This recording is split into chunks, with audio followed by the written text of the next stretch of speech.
ಇವತ್ತು ಬೆಳಗ್ಗೆ ಎಲ್ಲಾ ಗೃಹಲಕ್ಷ್ಮಿರಿಗೂ ಕೂಡ ಸಿಹಿ ಸುದ್ದಿಯ ಅಕೌಂಟ್ಗೆ ಹಣ ಜಮೆ ಆಗೋದಕ್ಕೆ ಶುರು ಆಗ್ತಾ ಇದೆ.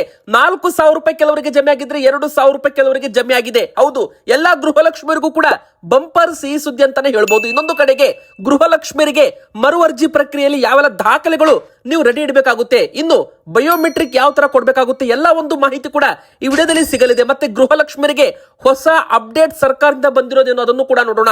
ಇನ್ನು ರೇಷನ್ ಕಾರ್ಡ್ ಇದ್ದ ಗೃಹಲಕ್ಷ್ಮಿಯರಾಗಿರ್ಬೋದು, ಇನ್ನು ನಿಮ್ಮ ಹತ್ತಿರ BPL ಕಾರ್ಡು, ಅನ್ನಭಾಗ್ಯ ಫಲಾನುಭವಿಗಳು ಕೂಡ ನೀವಾಗಿದ್ರೆ ಒಟ್ಟು ಒಂದಲ್ಲ ಎರಡಲ್ಲ 4 ದೊಡ್ಡ ಸಿಹಿ ಸುದ್ದಿ, ಭರ್ಜರಿ ಬ್ರೇಕಿಂಗ್ ನ್ಯೂಸ್ ನಿಮಗೆಲ್ಲ ಬಂದಿದೆ ವೀಕ್ಷಕರೇ. ಹೌದು, ಸರ್ಕಾರದಿಂದ ಏನೆಲ್ಲ ಅಪ್ಡೇಟ್ ಬಂದಿದೆ ನೋಡೋಣ ಬನ್ನಿ. ಇನ್ನು ನೋಟುಗಳಲ್ಲಿ ಭಾರಿ ಒಂದು ಬದಲಾವಣೆ ಮಾಡಲು ಕೇಂದ್ರ ಸರ್ಕಾರ ಮುಂದಾಗಿರುವಂತದ್ದು. ಹೌದು ವೀಕ್ಷಕರೇ, ಈಗ ಪ್ಲಾಸ್ಟಿಕ್ ನೋಟ್ಗಳನ್ನ ಪರಿಚಯ ಮಾಡಲು ಪಾಲಿಮರ್ ನೋಟ್ಸ್ ಗಳಿಗಾಗಿ ಟೆಂಡರ್ ಪ್ರಕ್ರಿಯೆ ಕೂಡ ಕೇಂದ್ರ ಸರ್ಕಾರ ಪ್ರಾರಂಭ ಮಾಡ್ತಾ ಇದೆ. ಅಂದ್ರೆ ಈಗಿದ್ದ ನೋಟುಗಳ ಕಥೆಯನ್ನು ಯಾವೆಲ್ಲ ನೋಟುಗಳು ಈಗ ಬದಲಾವಣೆ ಆಗ್ತವೆ ಅಂತಾನು ಕೂಡ ನೋಡೋಣ. ಆದ್ರೆ ವೀಕ್ಷಕರೇ, ಇದು ಯಾವಾಗಿಂದ ಬದಲಾವಣೆ ಆಗುತ್ತೆ, ಪಾಲಿಮರ್ ನೋಟ್ಸ್ ಗಳಂದ್ರೆ ಏನು ಅದನ್ನು ಕೂಡ ನೋಡೋಣ. ಇನ್ನು ಬಂಗಾರ ಮತ್ತು ಬೆಳ್ಳಿ ಬೆಲೆ ದಿಢೀರ್ ಅಂತ ಪಾತಾಳಕ್ಕೆ ಕುಸಿಯಲು ಪ್ರಾರಂಭವಾಗಿದೆ ವೀಕ್ಷಕರೇ. ಹೌದು, ಯಾರೆಲ್ಲ ಖರೀದಿ ಮಾಡಬೇಕು ಅಂತ ಪ್ಲಾನ್ ಮಾಡಿದ್ರಲ್ಲ ಅವರಿಗೆ ಭರ್ಜರಿ ಸಿಹಿ ಸುದ್ದಿ ಅಂತಾನೆ ಹೇಳ್ಬಹುದು. ಸೊ ವಿಡಿಯೋನ ದಯವಿಟ್ಟು ಪೂರ್ತಿಯಾಗಿ ಕೊನೆ ತನಕ ನೋಡಿ, ಎಲ್ಲಾ ಮಾಹಿತಿ ಕೂಡ ತಿಳಿದುಕೊಳ್ಳಿ. ಮತ್ತೆ ನಮ್ಮ ಕರ್ನಾಟಕದಲ್ಲಿ ಮತ್ತೆ ಭಾರಿ ಮಳೆ ಆಗಲಿದೆ. ಹೌದು, ಬರೋಬ್ಬರಿ 3-4 ದಿನಗಳ ಕಾಲ ಇವತ್ತಿನಿಂದ ಈ 8 ಜಿಲ್ಲೆಗಳಿಗೆ ಅಲರ್ಟ್ ಅಂತ ಈಗಾಗಲೇ ಹೇಳಲಾಗಿದೆ. ಅಂದ್ರೆ ಯಾವೆಲ್ಲ ಜಿಲ್ಲೆಗಳಿಗೆ ಅಲರ್ಟ್ ಕೊಡಲಾಗಿದೆ ಎಲ್ಲ ಒಂದು ಅಪ್ಡೇಟ್ ಕೂಡ ನಿಮಗೆ ಈ ವಿಡಿಯೋದಲ್ಲಿ ಸಿಗಲಿದೆ. ಸೊ ವಿಡಿಯೋನ ದಯವಿಟ್ಟು ನೀವು ಪೂರ್ತಿಯಾಗಿ ಕೊನೆ ತನಕ ನೋಡಿ, ಎಲ್ಲಾ ಮಾಹಿತಿ ಕೂಡ ತಿಳಿದುಕೊಳ್ಳಿ. ಮೊದಲಿಗೆ ಗೃಹಲಕ್ಷ್ಮಿಯರಿಗೆ ಭರ್ಜರಿ ಬ್ರೇಕಿಂಗ್ ನ್ಯೂಸ್ ಸದ್ಯಕ್ಕೆ ಬರ್ತಾ ಇದೆ. ಹೌದು, ನೀವು ಕೂಡ ಗೃಹಲಕ್ಷ್ಮಿ ಫಲಾನುಭವಿಗಳಾಗಿದ್ರೆ ಬೇಗನೆ ವಿಡಿಯೋಗೆ ಒಂದು ಲೈಕ್ ಮಾಡಿ, ಹಾಗೂ ರೇಷನ್ ಕಾರ್ಡ್ ಇದ್ದರೂ ಕೂಡ ದಯವಿಟ್ಟು ವಿಡಿಯೋಗೆ ಒಂದು ಲೈಕ್ ಮಾಡಿ. ಮತ್ತೆ ಪ್ರತಿಯೊಬ್ರು ಕೂಡ ನಾವು ಕೇಳೋ ಪ್ರಶ್ನೆಗೆ ಕಮೆಂಟ್ ಬಾಕ್ಸ್ ಮೂಲಕ ದಯವಿಟ್ಟು ಉತ್ತರ ಕೊಡಿ. ನಿಮಗೆ 31ನೇ ಕಂತಿನ ಗೃಹಲಕ್ಷ್ಮಿ ಹಣ ಜಮೆ ಆಗಿದೆಯಾ? ಯಾಕಂದ್ರೆ ಈಗಾಗಲೇ ಎಲ್ಲರ ಅಕೌಂಟ್ಗೂ ಕೂಡ 31ನೇ ಕಂತಿನ 2,000 ರೂಪಾಯಿ ಹಣ ಜಮೆ ಆಗಿದೆ. ನೋಡಿ, ಯಾರೆಲ್ಲ ಹಣ ಬಂದಿಲ್ಲ ಅಂತ ಹೇಳಿದ್ರಲ್ಲ ಅವರಿಗೂ ಕೂಡ ಹಣ ಜಮೆ ಆಗಿರುವಂತದ್ದು ವೀಕ್ಷಕರೇ. ಆದ್ರೆ ಇನ್ನೂ ಕೂಡ ಕೆಲವರು ಹಣ ಬಂದಿಲ್ಲ ಅಂತ ಕಮೆಂಟ್ ಮಾಡ್ತಿದ್ದಾರೆ. ಮೊದಲಿಗೆ ನಿಮಗೆ ಗೊತ್ತಿರಬಹುದು ವೀಕ್ಷಕರೇ, ಗೃಹಲಕ್ಷ್ಮಿ ಯೋಜನೆಯಲ್ಲಿ ಸರ್ಕಾರದ ಮಟ್ಟದಲ್ಲಿ ಪರಿಷ್ಕರಣೆ ಮಾಡಲಾಗಿದೆ. ಅಂದ್ರೆ ಯಾರೆಲ್ಲ ಮೃತಪಟ್ಟಿದ್ರು, ಯಾರೆಲ್ಲ ಆದಾಯ ತೆರಿಗೆ ಪಾವತಿದಾರರಿದ್ರು, GST ರಿಟರ್ನ್ಸ್ ಮಾಡ್ತಾ ಇದ್ರು, ಅಂತವರ ಗೃಹಲಕ್ಷ್ಮಿ ಹೆಸರನ್ನ ತೆಗೆದು ಕೂಡ ಹಾಕಲಾಗಿದೆ. ಇನ್ನು ಕೆಲವರು ಒಂದೇ ಮನೆಯಲ್ಲಿ 2-3 ಜನ ಹಣ ಪಡ್ಕೋತಾ ಇದ್ರಲ್ಲ ಅಂತವರನ್ನು ಕೂಡ ಪತ್ತೆ ಹಚ್ಚಲಾಗಿದೆ ಅಂತ ಹೇಳಲಾಗಿದೆ. ಇನ್ನು ತುಂಬಾ ಜನರು ಅಕ್ರಮವಾಗಿ ಈ ಒಂದು ಯೋಜನೆಯಲ್ಲಿ ಭಾಗಿಯಾಗಿ ಹಣವನ್ನ ಸರ್ಕಾರದಿಂದ ಪಡೆದುಕೊಂಡಿರುವುದು ಕೂಡ ಗೊತ್ತಾಗಿದೆ. ಒಟ್ಟು ಹತ್ತತ್ರ 3,89,000ದಿಂದ 4 ಲಕ್ಷ ಗೃಹಲಕ್ಷ್ಮಿಯರ ಹೆಸರನ್ನ ತೆಗೆದು ಹಾಕಲಾಗಿದೆ ಎಂಬ ಒಂದು ಮಾಹಿತಿ ಕೂಡ ಮೊದಲೇ ಬಂದಿರುವಂತದ್ದು. ಸೊ ನಮ್ಮ ಕರ್ನಾಟಕದಲ್ಲಿ 4 ಲಕ್ಷ ಗೃಹಲಕ್ಷ್ಮಿಯರಿಗೆ ಯಾವುದೇ ರೀತಿಯ ಹಣ ಇನ್ ಮುಂದೆ ಬರೋದಿಲ್ಲ ಅಂತಾನೆ ಹೇಳ್ಬಹುದು. ಹೀಗಾಗಿ ನೀವೇನ್ ಮಾಡ್ಬೇಕು, ನೀವು ಗೃಹಲಕ್ಷ್ಮಿ ಹೆಸರಲ್ಲಿ ನಿಮ್ಮ ಹೆಸರು ಇದೆಯೋ ನೋಡಿ, ನೀವು DBT ಆಪ್ ನ ಡೌನ್ಲೋಡ್ ಮಾಡ್ಕೊಳ್ಳಿ. DBT ಅಪ್ಲಿಕೇಶನ್ ಅಲ್ಲಿ ನೀವು ನಿಮ್ಮ ration card number, Aadhaar card number ಹಾಕೋದ್ರ ಮೂಲಕ ಯೋಜನೆಯಲ್ಲಿ ಲಾಗಿನ್ ಆಗಿ ಅಲ್ಲಿ ಗೃಹಲಕ್ಷ್ಮಿ ಅಂತ ಒಂದು ಆಪ್ಷನ್ ಇರುತ್ತೆ. ಅಲ್ಲಿ ಕ್ಲಿಕ್ ಮಾಡಿದ್ರೆ ನಿಮಗೆಲ್ಲ ಕೂಡ ಆಪ್ಷನ್ ಸಿಗುತ್ತೆ. ಅಂದ್ರೆ ನಿಮಗೆ ಹಣ ಯಾವಾಗ ಬಂದಿದೆ, ಯಾವ ಒಂದು ತಾರೀಕಿಗೆ ಹಣ ಜಮೆ ಆಗಿದೆ, ಎಲ್ಲ ಅಪ್ಡೇಟ್ ಕೂಡ ನಿಮಗೆ ಅಲ್ಲಿ ತೋರಿಸುತ್ತೆ ಅಂತಾನೆ ಹೇಳ್ಬಹುದು. ಇನ್ನು ಎರಡನೇದಾಗಿ ಹೇಳ್ಬೇಕಂದ್ರೆ ಮರು ಅರ್ಜಿ ಪ್ರಕ್ರಿಯೆ ಕೂಡ ಪ್ರಾರಂಭವಾಗ್ತಾ ಇದೆ.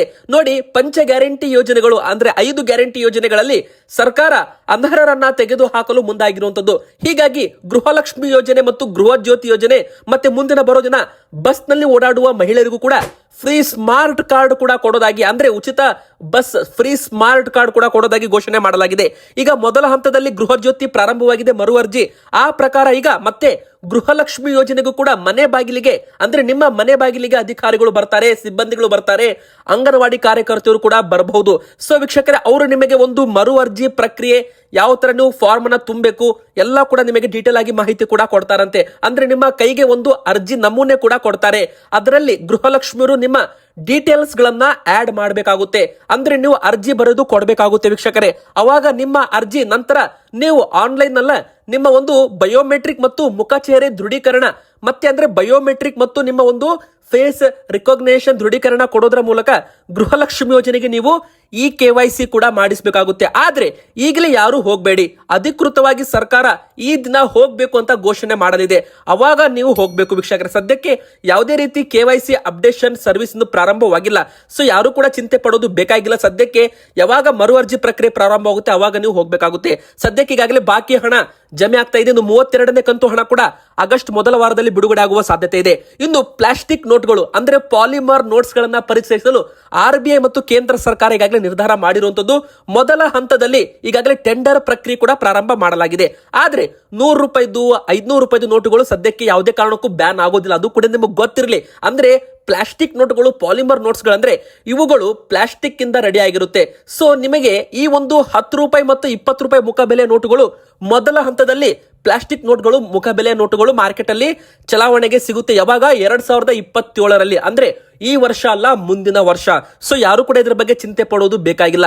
ಯಾವುದೇ ಕಾರಣಕ್ಕೂ ಯಾವುದೇ ತರ ನೋಟ್ಗಳನ್ನು ಕೂಡ ಬ್ಯಾನ್ ಮಾಡುವ ಪ್ರಕ್ರಿಯೆ ಸರ್ಕಾರದ ಮುಂದೆ ಇಲ್ಲ ಅಂತ ಈಗಾಗಲೇ ಖುದ್ದು ಕೇಂದ್ರ ಸರ್ಕಾರ RBI ಕೂಡ ಹೇಳಿರುವಂತದ್ದು. ನೋಡಿ ವೀಕ್ಷಕರೇ, ಮೊದಲ ಹಂತದಲ್ಲಿ 10 ರೂಪಾಯಿ 20 ರೂಪಾಯಿ ಈ ಒಂದು ಮುಖಬೆಲೆಯ ಪ್ಲಾಸ್ಟಿಕ್ ನೋಟ್ಗಳನ್ನ ಚಲಾವಣೆಗೆ ತಂದು ಅವುಗಳು ಸಕ್ಸಸ್ ಆದ್ರೆ, ಅಂದ್ರೆ ಅವುಗಳು ಕರೆಕ್ಟ್ ಆಗಿ ವರ್ಕ್ ಆದ್ರೆ ನಂತರ 50 ರೂಪಾಯಿದು, 100 ರೂಪಾಯಿದು ಈ ತರ ಹಂತ ಹಂತವಾಗಿ ಪ್ಲಾಸ್ಟಿಕ್ ನೋಟ್ಗಳು ಭಾರತಕ್ಕೆ ಬರಬಹುದು. ಆದರೆ ಸದ್ಯಕ್ಕೆ ಯಾವುದೇ ಕಾರಣಕ್ಕೂ ಸದ್ಯಕ್ಕೆ ಟೆಂಡರ್ ಪ್ರಕ್ರಿಯೆ ಈಗ ಪ್ರಾರಂಭವಾಗುವ ಸಾಧ್ಯತೆ ಇದೆ. ಹೀಗಾಗಿ ಸದ್ಯಕ್ಕೆ ಯಾವುದೇ ತರಹದ ನೋಟ್ಗಳನ್ನ ಬ್ಯಾನ್ ಮಾಡೋದಿಲ್ಲ. ಸೊ ಯಾರು ಕೂಡ ಚಿಂತೆ ಪಡೋದು ಕೂಡ ಬೇಕಾಗಿಲ್ಲ ಅಂತ ಹೇಳಲಾಗಿದೆ. ಸೊ ವೀಕ್ಷಕರೇ, ಈಗ ನೋಡಿ ಕಾಗದದ ನೋಟುಗಳು ಏನಾಗ್ತಾ ಇದ್ದಾವೆ, ತುಂಬಾ ನಾವು ಚಲಾವಣೆ ಮಾಡಿದಾಗ ಅವುಗಳು ಹರಿದು ಹೋಗುವಂತ ಪರಿಸ್ಥಿತಿ. ಕೆಲವೊಮ್ಮೆ ಆ ರಿಸೀವರ್ಸ್ ತಗೊಳ್ಳೋದೇ ಇಲ್ಲ. ಅಂದ್ರೆ ನಾವು ಏನಾದ್ರೂ ಕೊಡ್ತೀವಿ ಅಂದ್ರೂ ಕೂಡ ಚಿಲ್ಲರೆ ಕೊಟ್ರೆ 10 ರೂಪಾಯಿ 20 ರೂಪಾಯಿ ನೋಟ್ ಕೊಟ್ರೆ ಅವರು ತಗೊಳ್ಳೋಕು ಕೂಡ ನೆಗ್ಲೆಕ್ಟ್ ಮಾಡ್ತಾರೆ. ಅಂದ್ರೆ ನೋಟು ತುಂಬಾ ಮೃದು ಆಗ್ಬಿಟ್ಟಿರುತ್ತೆ. ಈ ತರ ಆಗ್ಬಾರ್ದು ಅಂತಾನೆ ಸರ್ಕಾರ ಈ ಒಂದು ಪಾಲಿಮರ್ ನೋಟ್ಸ್ ಗಳನ್ನ ಪರಿಚಯಿಸಲು ಮುಂದಾಗ್ತಾ ಇದೆ. ಇನ್ನು ರೇಷನ್ ಕಾರ್ಡ್ ಇದ್ದವರು ನೋಡಿ, ನಿಮ್ಮ ಹತ್ರ BPL ಕಾರ್ಡ್ ಇರಲಿ, APL ಕಾರ್ಡ್ ಇರಲಿ, ಅಂತ್ಯೋದಯ ಕಾರ್ಡ್ ಇರಲಿ, ನಿಮಗೂ ಕೂಡ ಒಂದು ಭರ್ಜರಿ ಸಿಹಿ ಸುದ್ದಿಯನ್ನ ಕೊಡಲಾಗಿದೆ. ಸೊ ಮೊದಲನೇ ಒಂದು ದೊಡ್ಡ ಗುಡ್ ನ್ಯೂಸ್ ಏನಪ್ಪಾ ಅಂದ್ರೆ, ಎಲ್ಲಾ ಒಂದು BPL ಕಾರ್ಡ್ ಆದಾಯ ಲಿಮಿಟ್ 3 ಲಕ್ಷ ರೂಪಾಯಿಗೆ ಏರಿಕೆ ಆಗುತ್ತೆ. ಅಂದ್ರೆ ನೀವು ತಿಂಗಳಿಗೆ 25,000 ರೂಪಾಯಿ ದುಡಿತಿರಂದ್ರೂ ಕೂಡ ನಿಮಗೆ BPL ಕಾರ್ಡು, ಅಂದ್ರೆ ಆಲ್ಮೋಸ್ಟ್ ಎಲ್ಲರಿಗೂ ಕೂಡ BPL ಕಾರ್ಡ್ ಮತ್ತೆ ವಾಪಸ್ ಸಿಗುವ ಸಾಧ್ಯತೆ ಇದೆ. ಲಕ್ಷಾಂತರ ಕಾರ್ಡುಗಳು BPL ಇಂದ APL ಗೆ ಈಗಾಗಲೇ ವರ್ಗಾವಣೆ ಒಂದು ಕಡೆಗೆ ಮಾಡಲಾಗ್ತಾ ಇದೆ. ಇನ್ನೊಂದು ಕಡೆಗೆ BPL ಕಾರ್ಡು ಪರಿಷ್ಕರಣೆ, ಅಂದ್ರೆ BPL ಕಾರ್ಡ್ಗಿದ್ದ ಮಾನದಂಡಗಳನ್ನು ಕೂಡ ಚೇಂಜ್ ಮಾಡೋದಾಗಿ ಸರ್ಕಾರದಿಂದ ಒಂದು ಅಪ್ಡೇಟ್ ಬಂದಿರುವಂತದ್ದು. ಈಗಾಗಲೇ ಇದರ ಬಗ್ಗೆ ಇನ್ನು ಕೆಲವೇ ದಿನಗಳಲ್ಲಿ ಅಧಿಕೃತವಾಗಿ ರಾಜ್ಯ ಸರ್ಕಾರದಿಂದ ಘೋಷಣೆ ಕೂಡ ಬರಲಿದೆ. ಇನ್ನು ಅಧಿಕೃತ ಘೋಷಣೆ ಆಗಿಲ್ಲ, ಆದ್ರೆ ಇನ್ನು ಕೆಲವೇ ದಿನಗಳಲ್ಲಿ, ಕೆಲವು ತಿಂಗಳಲ್ಲಿ ಇದರ ಬಗ್ಗೆ ಅಧಿಕೃತ ಘೋಷಣೆ ಆಗುತ್ತೆ. ಈಗ ಏನಾಗಿದೆ ಅಂದ್ರೆ, ತಿಂಗಳಿಗೆ 15,000, ದಿನಕ್ಕೆ 500 ರೂಪಾಯಿ ಸಂಪಾದನೆ ಮಾಡ್ತಿರಂದ್ರೂ ಕೂಡ ನಿಮ್ಮ BPL ಕಾರ್ಡು ಬಂದ್ ಆಗುವ ಸಾಧ್ಯತೆ ಈಗ ಇರುವಂತದ್ದು. ಯಾಕಂದ್ರೆ 1,20,000 ಇನ್ಕಮ್ ಲಿಮಿಟ್ ಇದೆ. ಅದು ಏನಾದ್ರೂ ನೀವು ಕ್ರಾಸ್ ಮಾಡಿದ್ರೆ ನಿಮ್ದು BPL ಕಾರ್ಡು APL ಕಾರ್ಡ್ ಆಗ್ಬಿಡುತ್ತೆ. ಸೊ ಈ ತರ ಬಡವರ ಕಾರ್ಡು ಬಂದ್ ಆಗ್ಬಾರ್ದು ಅಂತಾನೆ BPL ಕಾರ್ಡ್ ಮಾನದಂಡಗಳನ್ನ ಚೇಂಜ್ ಮಾಡೋದಕ್ಕೆ ಸರ್ಕಾರ ನಿರ್ಧಾರ ಮಾಡಿದೆ. 3 ಲಕ್ಷ ರೂಪಾಯಿಗೆ ಏರಿಕೆ ಮಾಡಿದ್ರು ಕೂಡ ನೀವು ತಿಂಗಳಿಗೆ 25,000 ದುಡಿತಿರಂದ್ರೂ ಕೂಡ ನಿಮ್ಮ BPL ಕಾರ್ಡು ಆಕ್ಟಿವ್ ಇರುತ್ತೆ. ಇನ್ನು ತುರ್ತು ಚಿಕಿತ್ಸೆ, ಅಂದ್ರೆ ಆಸ್ಪತ್ರೆಗಳಲ್ಲಿ ಕೆಲವೊಮ್ಮೆ BPL ಕಾರ್ಡು APL ಕಾರ್ಡ್ ಆಗಿ ವರ್ಗಾವಣೆ ನಿಮ್ದೇನಾದ್ರೂ ಆಗಿದ್ರೆ, ತುರ್ತು ಪರಿಸ್ಥಿತಿಯಲ್ಲಿ ಅಂದ್ರೆ ಆಸ್ಪತ್ರೆಗಳಲ್ಲಿ ನಿಮಗೆ ಏನಾದ್ರೂ BPL ಕಾರ್ಡ್ ಬೇಕಾಗಿದ್ರೆ ನೀವು ತುರ್ತು ಚಿಕಿತ್ಸೆಗೆ ಅಂತ BPL ಕಾರ್ಡ್ಗೆ ಅರ್ಜಿ ಹಾಕಿದ್ರೆ ನಿಮಗೆ ಬರೋಬ್ಬರಿ 15 ದಿನದ ಒಳಗೆ BPL ಕಾರ್ಡ್ ಕೊಡುವ ಒಂದು ಕೆಲಸ ಕೂಡ ಮಾಡಲಾಗುತ್ತೆ. ಅಂದ್ರೆ ಯಾರೆಲ್ಲ ನೈಜ ಫಲಾನುಭವಿಗಳ BPL ಕಾರ್ಡು ಬೈ ಮಿಸ್ಟೇಕ್ ಆಗಿ APL ಕಾರ್ಡ್ಗೆ ವರ್ಗಾವಣೆ ಆಗಿದೆ, ಅವರು ಮತ್ತೆ ಅರ್ಜಿ ಹಾಕಿದ್ರೆ ಅವರಿಗೆ ವಾಪಸ್ ಮತ್ತೆ BPL ಕಾರ್ಡ್ ಕೊಡ್ತೀವಿ ಅಂತ ಘೋಷಣೆ ಕೂಡ ಮಾಡಲಾಗಿದೆ. ಇದು ಎರಡನೇ ಗುಡ್ ನ್ಯೂಸ್ ಅಂತಾನೆ ಹೇಳ್ಬೋದು. ಇನ್ನು ಮೂರನೇ ದೊಡ್ಡ ಸಿಹಿ ಸುದ್ದಿ ಏನಪ್ಪಾ ಅಂದ್ರೆ, ನ್ಯಾಯಬೆಲೆ ಅಂಗಡಿಗಳು ಬೆಳಿಗ್ಗೆ 6ರಿಂದ ರಾತ್ರಿ 10 ಗಂಟೆವರೆಗೂ ಓಪನ್ ಇರಲಿದೆ. ಸೊ ಪಡಿತರ ಚೀಟಿದಾರರು ನಿಮ್ಮ ಒಂದು ಫ್ರೀ ಸಮಯದಲ್ಲಿ ಹೋಗಿ ಪಡಿತರವನ್ನ ಪಡ್ಕೋಬಹುದಾಗುತ್ತೆ. ಇನ್ನು ನಾಲ್ಕನೇದು ಏನಪ್ಪಾ ಅಂದ್ರೆ, ಇನ್ ಮುಂದೆ BPL ಕಾರ್ಡ್ ಇದ್ದವರಿಗೆ 3 kg ರಾಗಿ ಮತ್ತು 7 kg ಅಕ್ಕಿಯನ್ನ ವಿತರಣೆ ಮಾಡಲಾಗುತ್ತೆ. ನೋಡಿ, ಒಂದು ಶಾಕಿಂಗ್ ಸುದ್ದಿ ಏನಪ್ಪಾ ಅಂದ್ರೆ, ಜೋಳ ವಿತರಣೆ ಸದ್ಯಕ್ಕೆ ಇಲ್ಲ. ಜೋಳ ವಿತರಣೆ ಮಾಡಬೇಕು ಅಂದ್ರೆ ದಾಸ್ತಾನು ಸಾಕಷ್ಟು ಪ್ರಮಾಣದಲ್ಲಿ ಇಲ್ಲ. ಹೀಗಾಗಿ ಸದ್ಯಕ್ಕೆ ರಾಜ್ಯಾದ್ಯಂತ 3 kg ರಾಗಿ 7 kg ಅಕ್ಕಿಯನ್ನ ವಿತರಣೆ ಮಾಡಲಾಗ್ತಾ ಇದೆ. ಇದರಲ್ಲಿ 3 kg ರಾಗಿ 2 kg ಅಕ್ಕಿ ಕೇಂದ್ರ ಪಾಲಿನದ್ದು, ಕರ್ನಾಟಕ ಸರ್ಕಾರದ ಪಾಲಿನ 5 kg ಅಕ್ಕಿ ಅಂತ ಕೂಡ ಹೇಳಲಾಗಿದೆ ಆಹಾರ ಸಚಿವರು KH ಮುನಿಯಪ್ಪ ಸರ್ ಅವರು. ಆದ್ರೆ ಮುಂದಿನ ಬರೋ ದಿನಗಳಲ್ಲಿ, ಅಂದ್ರೆ 3 ತಿಂಗಳ ನಂತರ ಇಂದಿರಾ ಕಿಟ್ ಕೂಡ ವಿತರಣೆ ಮಾಡಲಾಗುತ್ತೆ. ಅಡುಗೆ ಎಣ್ಣೆ, ಉಪ್ಪು, ಸಕ್ಕರೆ, ತೊಗರಿಬೇಳೆ ಈ 4 ಆಹಾರ ಸಾಮಗ್ರಿಗಳು ಕೂಡ ಇಂದಿರಾ ಕಿಟ್ ಮೂಲಕ, ಅಂದ್ರೆ ನಿಮಗೆ ನವೆಂಬರ್ ತಿಂಗಳಲ್ಲಿ ಈ ಒಂದು ಫುಡ್ ಕಿಟ್ ಕೂಡ ಸಿಗಲಿದೆ BPL ಕಾರ್ಡ್ ಇದ್ದವರಿಗೆ ಅಂತ, ಅಂತ್ಯೋದಯ ಕಾರ್ಡ್ ಇದ್ದವರಿಗೆ ಅಂತ ಹೇಳಲಾಗಿದೆ. ಕರ್ನಾಟಕದಲ್ಲಿ ಮತ್ತೆ ಮುಂದಿನ 3-4 ದಿನಗಳ ಕಾಲ ಭಾರಿ ಮಳೆ. ಹೌದು, ಇವತ್ತಿನಿಂದಲೇ ಈ ಜಿಲ್ಲೆಗಳಿಗೆ ಮತ್ತೆ ಅಲರ್ಟ್ ಕೂಡ ಘೋಷಣೆ ಮಾಡಲಾಗಿದೆ. ಉಡುಪಿ ಮತ್ತು ದಕ್ಷಿಣ ಕನ್ನಡ, ಉತ್ತರ ಕನ್ನಡ, ಚಿಕ್ಕಮಗಳೂರು, ಶಿವಮೊಗ್ಗ ಮತ್ತು ಬೆಳಗಾವಿ ಈ ಜಿಲ್ಲೆಗಳಲ್ಲಿ ಮತ್ತೆ ಆರೆಂಜ್ ಅಲರ್ಟ್ ಅನ್ನ ಘೋಷಣೆ ಮಾಡಲಾಗಿದೆ ವೀಕ್ಷಕರೇ. ಸೊ ಇಲ್ಲಿ 3-4-5 ದಿನಗಳ ಕಾಲ ಗುಡುಗು, ಸಿಡಿಲು ಸಮೇತ, ಬಿರುಗಾಳಿ ಸಮೇತ ಭಾರಿ ಮಳೆ ಆಗಲಿದೆ ಅಂತ ಹವಾಮಾನ ಇಲಾಖೆ ಹೇಳಿರುವಂತದ್ದು. ಇನ್ನು ಹಾಸನ, ಕೊಡಗಿನಲ್ಲೂ ಕೂಡ ಭರ್ಜರಿ ಮಳೆ ಆಗಲಿದೆ. ಕಲಬುರಗಿ, ರಾಯಚೂರು, ಯಾದಗಿರಿ ಮತ್ತು ಹುಬ್ಬಳ್ಳಿ, ಧಾರವಾಡ, ಗದಗ ಈ ಭಾಗದಲ್ಲೂ ಕೂಡ ಭಾರಿ ಮಳೆಯಾಗಲಿದೆ ಅಂತ ಹವಾಮಾನ ಇಲಾಖೆಯಿಂದ ಬಂದಿರೋ ಒಂದು ಮಾಹಿತಿ ಆಗಿದೆ ವೀಕ್ಷಕರೇ. ಸೊ ಈ ಒಂದು ಭಾಗದಲ್ಲಿ ಯೆಲ್ಲೋ ಅಲರ್ಟ್ ಕೂಡ ಕೊಡಲಾಗಿದೆ. ನೋಡಿ, ಇಲ್ಲಿ ಮೊದಲಿಗೆ ಹೇಳ್ಬೇಕಂದ್ರೆ, ಅತಿ ಹೆಚ್ಚು ಜೋರು ಮಳೆ ಆದಾಗ ಯಾರು ಕೂಡ ಮರಗಳ ಕೆಳಗೆ ನಿಲ್ಬೇಡಿ ಮತ್ತು ಹಾಳಾದ ಗೋಡೆಗಳ ಕೆಳಗೂ ಕೂಡ ನಿಲ್ಬೇಡಿ ಅಂತ ಹೇಳಲಾಗಿದೆ. ಇನ್ನು ಎರಡನೇದಾಗಿ, ಕಡ್ಡಾಯವಾಗಿ ಮಳೆ ಬರುವಾಗ ಆದಷ್ಟು ಮನೆಯಲ್ಲಿರೋದಕ್ಕೆ ಟ್ರೈ ಮಾಡಿ, ಅನಾವಶ್ಯಕವಾಗಿ ಹೊರಗಡೆ ಹೋಗಬೇಡಿ. ಯಾಕಂದ್ರೆ ಗುಡುಗು, ಸಿಡಿಲು ಸಮೇತ ಭಾರಿ ಮಳೆ ಆಗ್ತಾ ಇದೆ. ಇನ್ನು ವಯಸ್ಸಾದವರು, ಚಿಕ್ಕ ಮಕ್ಕಳು ಇದ್ರೆ ನೋಡಿ, ವೈರಲ್ ಫೀವರ್ ಕೂಡ ಶುರುವಾಗಿದೆ. ಅಂದ್ರೆ ಮಕ್ಕಳಲ್ಲಿ ಜ್ವರ, ಕೆಮ್ಮು, ನೆಗಡಿ, ಶೀತ ಈ ತರ ಒಂದು ಕೇಸ್ಗಳ ಸಂಖ್ಯೆ ಕೂಡ ಜಾಸ್ತಿ ಆಗ್ತಾ ಇದೆ. ಬೆಂಗಳೂರಲ್ಲಿ ಆಗಿರ್ಬೋದು, ಕರ್ನಾಟಕ ರಾಜ್ಯಾದ್ಯಂತ ಆಗಿರಬಹುದು. ಸೊ ನಿಮ್ಮ ಮನೆಯಲ್ಲಿ ಚಿಕ್ಕ ಮಕ್ಕಳಿದ್ರೆ ಆದಷ್ಟು ಬಿಸಿ ನೀರು ಮತ್ತು ಬೆಚ್ಚಗಿನ ಬಟ್ಟೆಗಳನ್ನ ಧರಿಸುವಂತೆ ಹೇಳಿ. ಇನ್ನು ವೀಕ್ಷಕರೇ, ಕರ್ನಾಟಕದಲ್ಲಿ ಮತ್ತೆ ಬಂಗಾರ ಮತ್ತು ಬೆಳ್ಳಿ ಬೆಲೆ ಭಾರಿ ಒಂದು ಇಳಿಕೆ ಆಗ್ತಾ ಇದೆ. ಹೌದು, ಮಲ್ಟಿ ಕಮೋಡಿಟಿ ಎಕ್ಸ್ಚೇಂಜ್ ಅಲ್ಲಿ ಬೆಳ್ಳಿ ಬೆಲೆ ಮತ್ತೆ ದೊಡ್ಡ ಮಟ್ಟದಲ್ಲಿ ಕುಸಿತ ಕಂಡಿದೆ. ಇನ್ನು ಬಂಗಾರ ಕೂಡ ದೊಡ್ಡ ಮಟ್ಟದಲ್ಲಿ ಕುಸಿತ ಕಂಡಿರುವಂತದ್ದು. ಹಾಗಾದ್ರೆ ಎಷ್ಟು ಇಳಿಕೆ ಆಗಿದೆ? ಬಂಗಾರದ ಬೆಲೆ ಬರೋಬ್ಬರಿ ಒಂದೇ ದಿನ 2,000-3,000 ರೂಪಾಯಿಯಷ್ಟು MCX ಅಲ್ಲಿ ಇವತ್ತು ಇಳಿಕೆ ಕಂಡಿದೆ.